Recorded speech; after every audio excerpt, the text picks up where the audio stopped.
houses burned, women abducted, forcible conversions. They made a real big point of saying that forcible conversions meant that they took men out and circumcised them on the spot. Huh?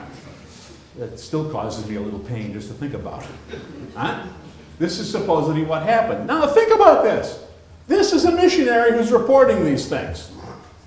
How did he find out? Assuming the Ottomans didn't really take a survey. Imagine a missionary is going out and taking a survey. Huh? They're going out and they're saying this, Turks, Kurds, excuse me, how many priests did you kill? How many women did you abduct? And how many forced conversions with circumcision did you perform? Huh? These things never took place. They didn't exist. No one went around counting the dead. It simply didn't take place. But people had to give information then and now. And I'm sure you will back me up in this when you read the newspapers and see the statistics that are in and you want to tear your hair out. But people feel they do need to put statistics down. And the easiest thing to do? Make them up. And the easiest thing to show where they came from is simply saying it from the Turkish government. Who's ever going to check? Who in London was sending back a note to the Turkish government saying, excuse me, but did your Statistics Bureau produce this? Of course not. Nothing like that ever took place. Many outright lies, complete fakes. Well, let's take a look at another one here. This is from the town of Vaughan, one of the places that I've worked at and studied. And this is supposedly what happened when the Armenians were attacked by the Kurds and Turks in Vaughan. You can imagine, as I said, the sort of the odd pornography. You have these half-naked Armenian women running through the streets without shelter or food. This would be a terrible thing. Except it never happened. It never happened at all. Right? The British consul at the area, someone who didn't like the Turks very much, was forced to say that it never happened. He was forced to say it because supposedly it was a quote from him. They even printed British words and made them up. And he, of course, had to write back and say, of course I never said anything like this because it never happened. Nothing like that took place. Most of the claims that were investigated by consuls, and we'll give you an exception in a moment, most of these claims, when investigated, turned out to be lies. For example, in the 1890s, it was reported in the newspapers that all the Armenians in Merzivan had been massacred. So the French consul went to the spot and investigated and found out that there had been no massacres. In 1903, in the same area, Sasu, 1903 to 4, the press in Britain and America reported that Armenian villages had been destroyed, Armenians massacred. The British consul went to investigate, and even though he didn't like Turks much, he had to report that he had slept. He had slept in the houses that were supposedly destroyed, but nothing had happened in the villages at all. Now, I might add that his report never appeared in the paper, just the initial statement.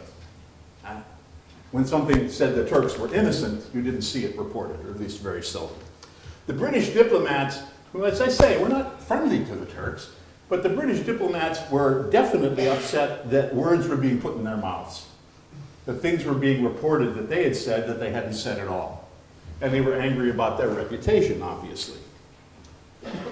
Another big problem, most shown by the Associated Press author that I mentioned a bit ago. Another big problem, perhaps the greatest problem, was simple ignorance.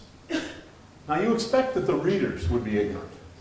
You expect that people in London, people in New York, people in the rest of America and Britain, they would not understand what Turkey was like. And they wouldn't comprehend what was going on. You expect that.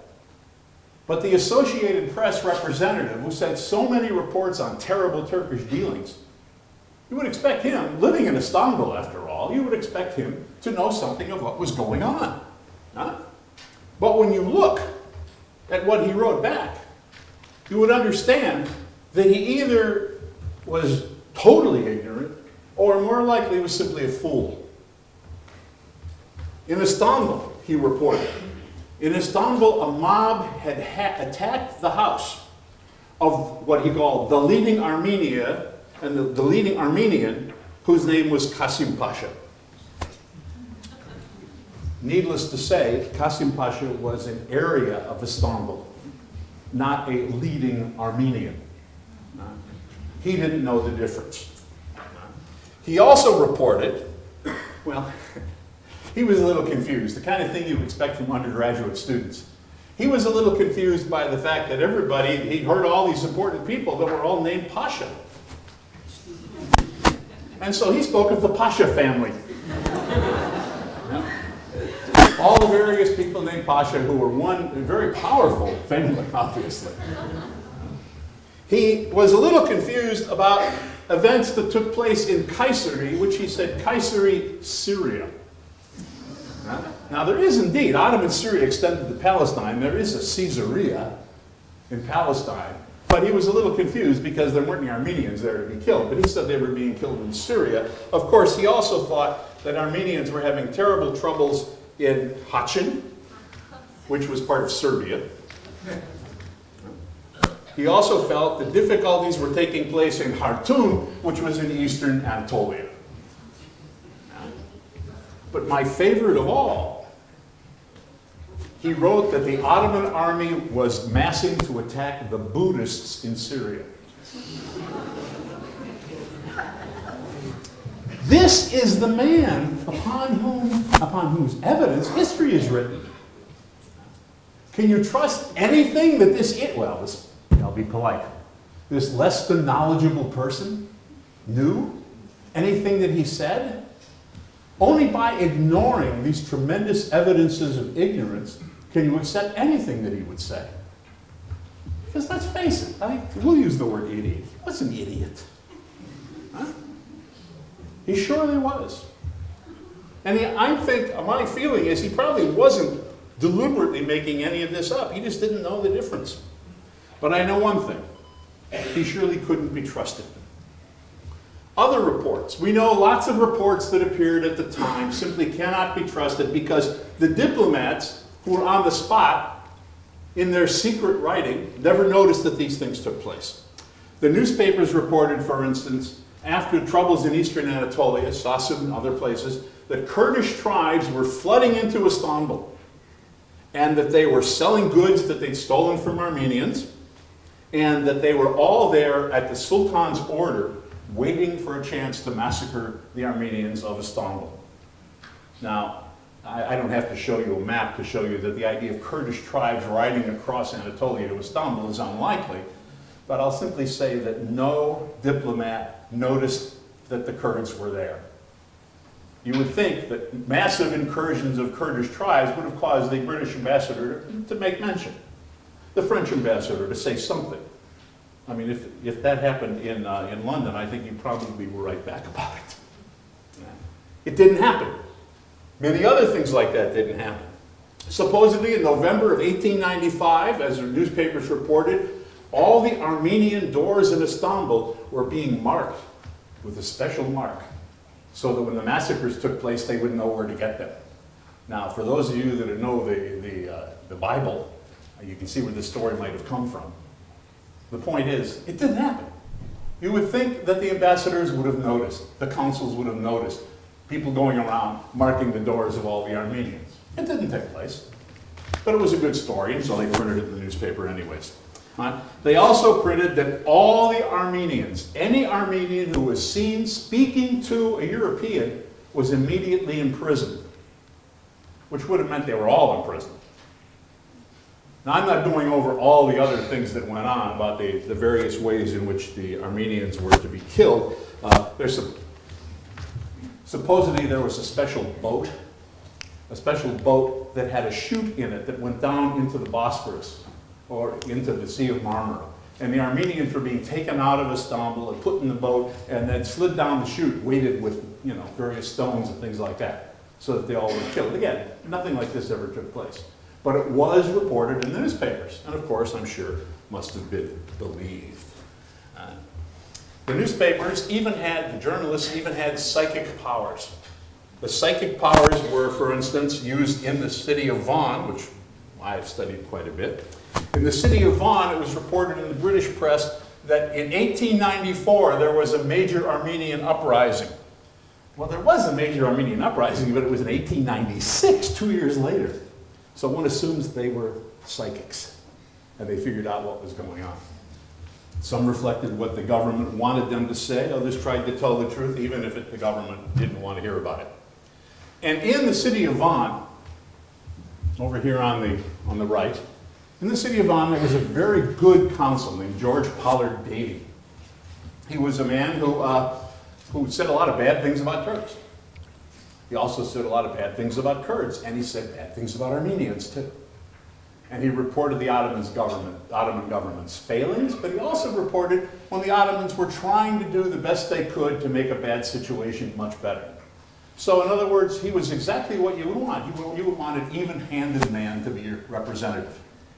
The problem is, his country, his area, Van, was the closest British consul region to Sassoon. And so when Sassoon troubles emerged and they started getting in the press, the British in Istanbul had to send someone to investigate. And so they did. Unfortunately, Davy had just left the consulate and was replaced by a man named Howard, C.M. Howard. Howard was a man that was intensely tied to the liberal missionary establishment in Britain. He was the son of a minister. He married the daughter of a minister. He came from a family that was low church and was very liberal in its orientation. Again, I mean liberal with a capital L, the Liberal Party, which, as we know, is the party that most disliked the Turks.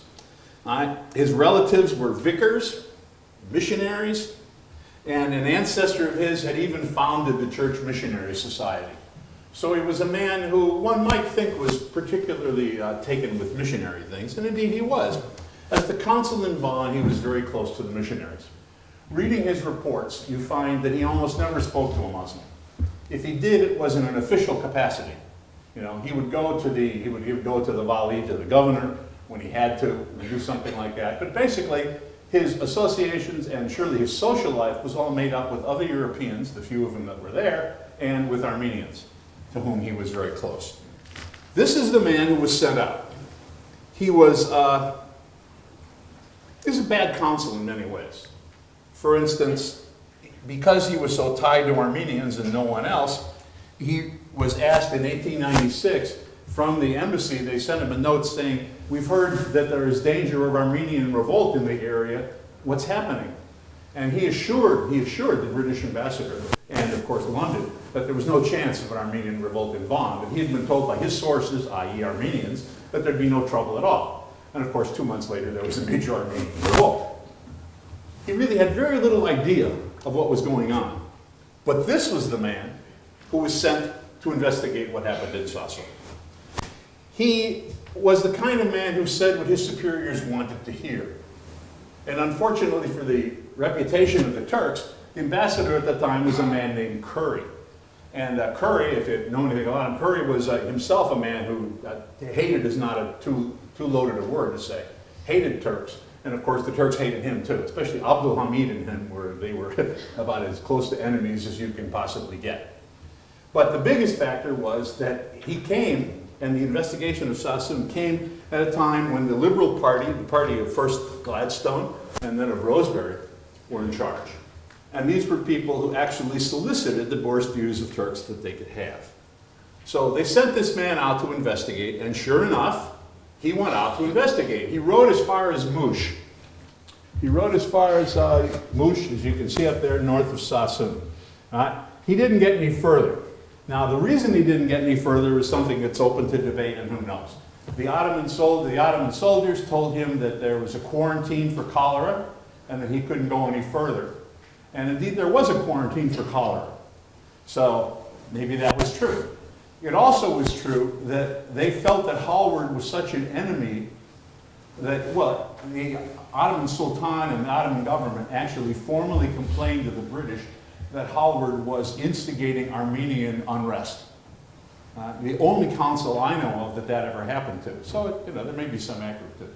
I don't know why Howard didn't get to go to Sassoon. I don't know if anyone will ever know the actual story, but I do know that he never did get to Sassoon. He never did see anything in Sassoon. As a matter of fact, he went to Mush, and he took up residence in the Armenian Catholic bishop's house. And he stayed